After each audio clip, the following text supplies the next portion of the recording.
Hey, this is Dave Mustaine from Megadeth, and you're listening to 89 FM, the Radio Rock. So I'm gonna start off with some fun numbers I have here. This is the 16th time the Megadeth will be in Brazil since 1991, and fun facts that one of them was actually for the 89 FM anniversary concert in 97 here in São Paulo. So that's history right there in Brazil, and I want to hear from you more about your connection with the Brazilian fans since day one. Well, it's been long, and first off, thank you for having me on. It's really cool to talk to you.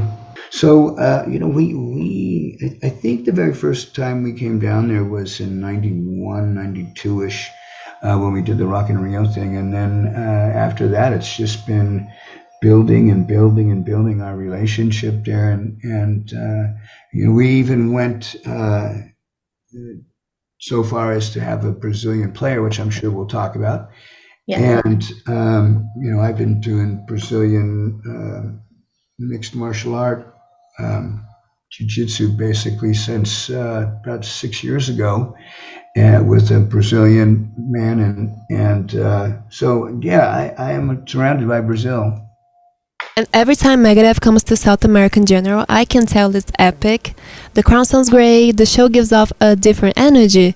And I'm sure that it's great everywhere, but I can see that the connection with Megadeth and the Latin fans are like on another level. Through the years, do you think that it was something that was built, or it was always like that? Well, I can't say that we built the fans' love for us, because they always had that. That's just something that is one of the beautiful things about the Brazilian audience is their passion. So I think if anything, what we did is we just earned it, and over time, we were able to share more and more of the Brazilians' passion.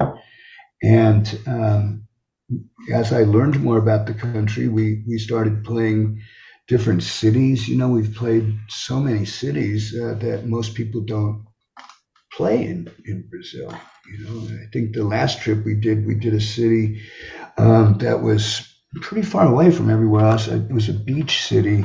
I can't remember what it was, but we played Fortaleza, which is pretty rare. A lot of people when they come down to Brazil make trips out to some of those other little cities. Not that Fortaleza is small, if that's how you even say it, but we've done Brasilia, Sao Paulo, Rio, so many different places. Curitiba, I think.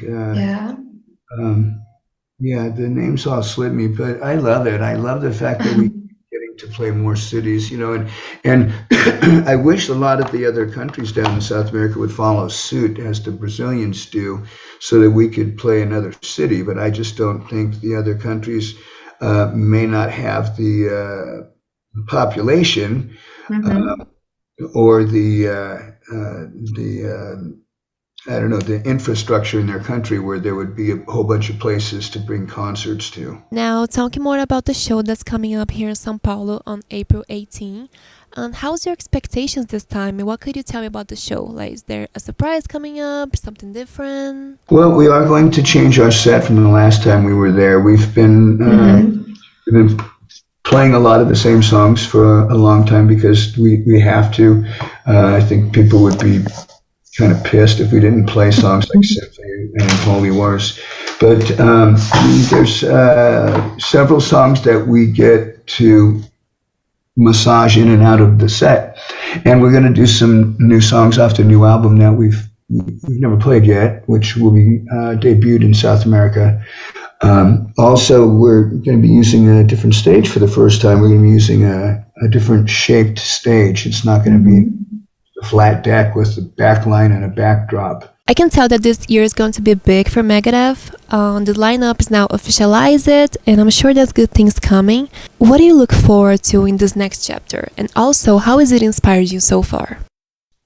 Well, I'm expecting us to keep doing what we've been doing. Kiko had recommended Timo, and Timo was an exceptional guitar player. So, Kiko was at the top of his game when this happened, so we were obviously disappointed. It's it is what it is, and I think if Kiko would have said, "I don't know anybody, and you're on your own," that would have been a lot harder. But see, Timu is the right guy for Megadeth, and Kiko knows me, so he knows if Timu is the right guy for me. So he actually did us a really big favor, and I love him, and I wish him the best with everything that he does. Now, Timu is going to make a lot of people happy because we're going to be playing some songs that we haven't played for a long time. When he came in, I figured instead of just saying, well, you've got to learn these 30 songs here, I asked him to learn a couple more. I mean, what's the difference when you're learning 30 songs? What's 33, right? If he learned 3, I said, you've got to learn 30. That's different. But I asked him to do some other songs that Dirk and James have been asking me to play for a very long time, and we're adding them now, which is great. And you mentioned in an interview last year that you're planning on at least 3 more albums for Megadeth, maybe starting 2025.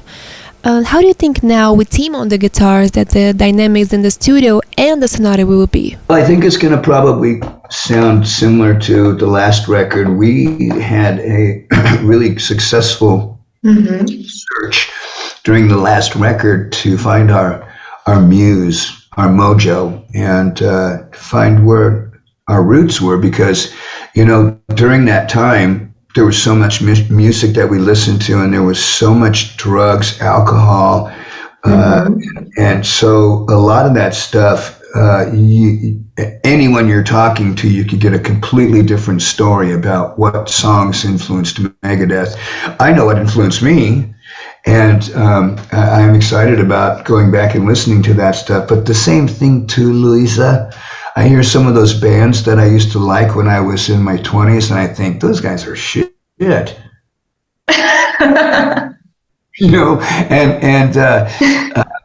it kind of shows you the headspace I was in at the time, if I was being goofy and just joking around, because there was one band I liked called the Mentors, but they were a comedy band. Now I would never think of having a comedy band go out on tour with me, but at the time it was fun. It was fun to listen to.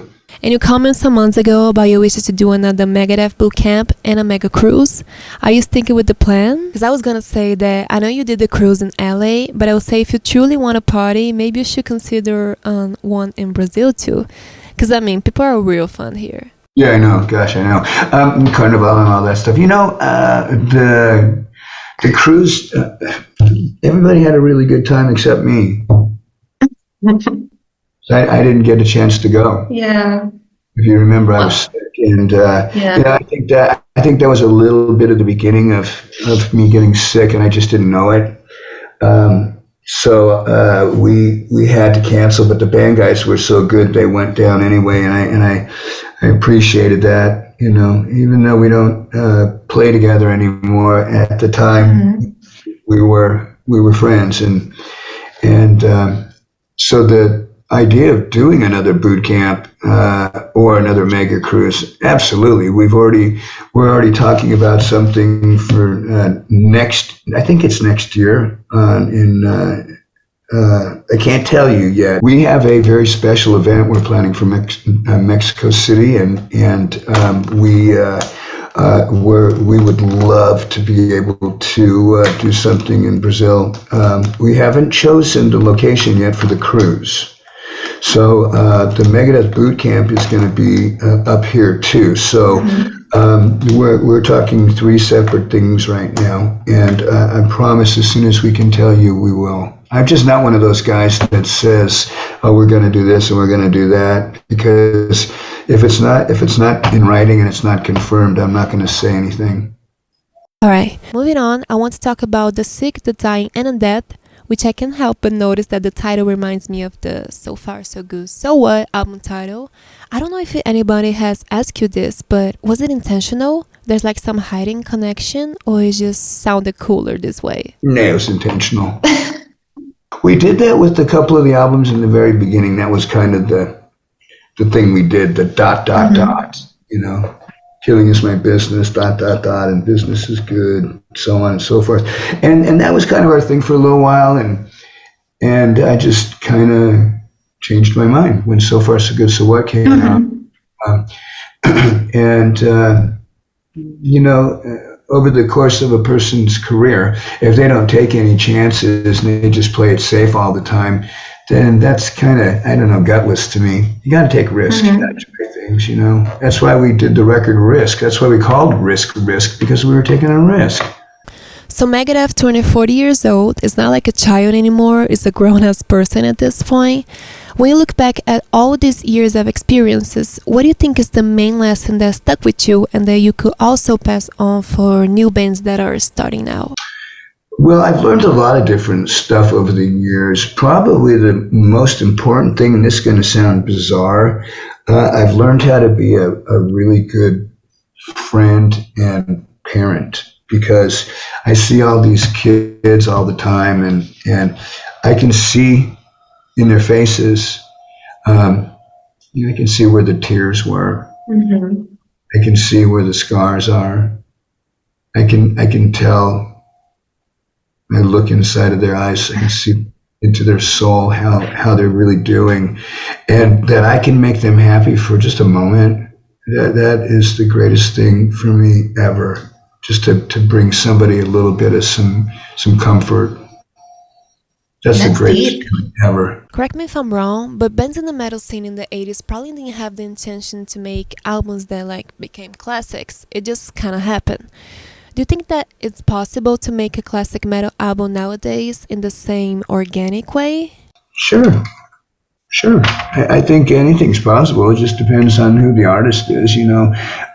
There's a lot of really good artists from the 80s. They just weren't allowed to really do their craft. I mean, if you think about some bands, the way that the leader of the band treated other people in the band, so that they never really created music. You know, I let my guys all try and create music, and if it wasn't any good, I didn't like it. It wasn't that I didn't like their music. It's just, if it wasn't a good song, it wasn't a good song. So I think bands that do that allow the other band members to experiment and to write stuff, that's a really good leader. That's somebody who has self-confidence. He's not threatened. Because you know what? If I'm in a band with somebody and they write a song that's a massive hit, how stupid would I be to say, nope.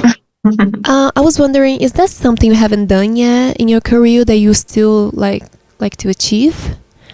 Maybe a goal or something you love to do, or like something fun, I don't know, play on Mars so you could write a sequel to the song Mission to Mars. It's funny you said that, because I was saying that recently they have those, it's called the Vomit Comet. Have you ever heard that before?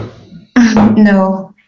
It's an airplane that goes up into the atmosphere and then it dives toward the Earth, hurtling at unknown speeds, to the point where you lose any gravitational pull and you're just floating in the air. And that's what you see a lot of times on those military airplanes. I think there's a band, I think they were called OK Go. I think they did a video in that. And those guys make me very angry because they've got the greatest videos in the world. That band has the best videos ever. Now, Dave, this is off topic, but something caught my attention on social media, that you're officially a grandfather now. How's that life going with being a metalhead so far? It's going good. You know, I haven't been really asked to do anything. I think that the parents are still in that fear place where they're afraid that, you know, anybody comes over is bringing a plague, and that if she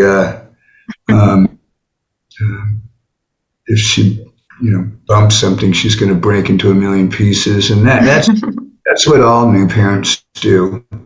I saw a commercial that was really funny the other day. It showed this young couple, and they were taking care of their first baby, and they were so paranoid, trying to wash it in the sink with a little bath. And then the second baby, the dad's in the shower, and the mom comes in and throws the second kid into the shower where the dad is, and he's holding him in his arms, taking a shower now, where they would have never have done that on the first. And that's kind of how things went with us too. When Justice was born, we were very careful about him because he's my boy, he's my pride and joy. And then when Electra was born, she was kind of thrown into the mix, and she was a tomboy, and she turned out to be a very elegant lady, which is great. I'm sure Justice would tell you how much he loves and respects his sister as well. But kids are different. And as soon as you become a grandparent, a lot of people joke around about, you're going to see, I can't wait for you to find out. Can't wait for you to have to sit up all night long, screaming, crying, wet babies. I can't wait what it feels like when you want to do something and they scream in your face and say no, or they embarrass you in front of your friends, or they embarrass you. All the things that hurt as a parent growing up, that as a grandparent, you're going to get to watch them go through. And I have a choice. Do I sit back and go, yeah? or do I say, oh, it's okay. It'll get better. Don't worry. It's just That's so cute. Congratulations to your family. Now, to wrap this up, as a Brazilian, I couldn't go by without asking about Kiko at this point. I know you mentioned before, but just to finish, how's the status right now? And if the doors will be open to him in the future? Well, Kiko and I are friends, and I'm sure it's going to stay that way. If I don't know what you mean by the door being open. Kiko has he can't tour as much as we need to in order to do this. And it'd be interesting if we were someplace where he ended up being there and we decided to play a song or something.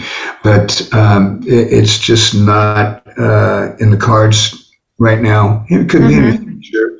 But Kiko stepped down, and he recommended Timu, and so that's where we're at. That's where we're going. That's what it's going to be like. And I certainly encourage all Megadeth fans around the world to keep following Kiko and what he does. Don't all of a sudden stop following him. But I encourage people to keep in touch with him, and also to remember that Kiko picked Timu. Yeah. Thank you so much, Dave, for your time. It's an honor talking to you. I can't wait to see you in a couple months here in Brazil. 89, a Rádio Rock.